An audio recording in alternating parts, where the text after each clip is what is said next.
La mer, poubelle du nucléaire. En effet, la plupart des pays, sauf les États-Unis et la France, utilisent les océans comme un vaste dépotoir, et le plus souvent en catimini.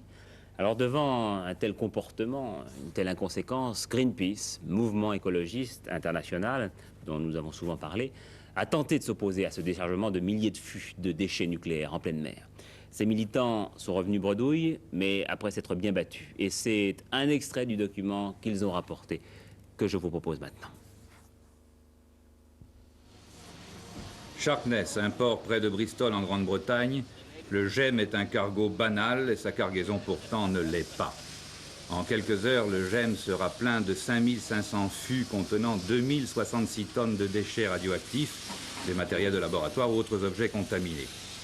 Ces déchets proviennent du centre nucléaire d'Harwell. Les fûts vont être immergés en pleine mer, à 1000 km environ des côtes de Cornouailles, et c'est le 35e voyage du même genre que le GEM entreprend.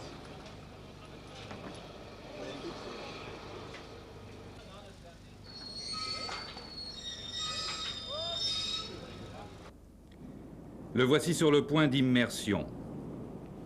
Et vous allez voir que malgré les prières des représentants de Greenpeace qui lui ont demandé, dans l'intérêt des générations futures, de cesser de contaminer la mer, ce sont leurs propres termes, eh bien le capitaine du cargo ordonne la mise à l'eau.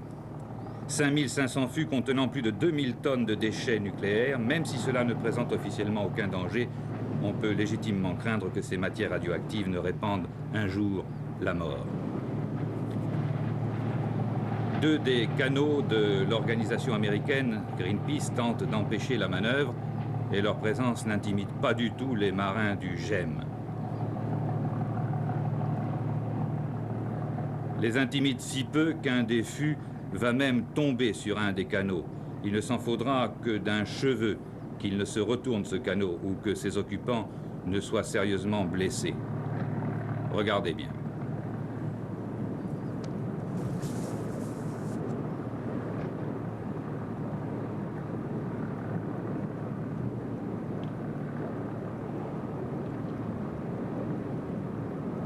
Toutes les nations possédant l'atome utilisent le rejet en mer, mais depuis 1962, les États-Unis ont renoncé à cette méthode et la France, pour sa part, a choisi depuis 1969 d'enterrer ses déchets près de l'usine de retraitement de La Hague.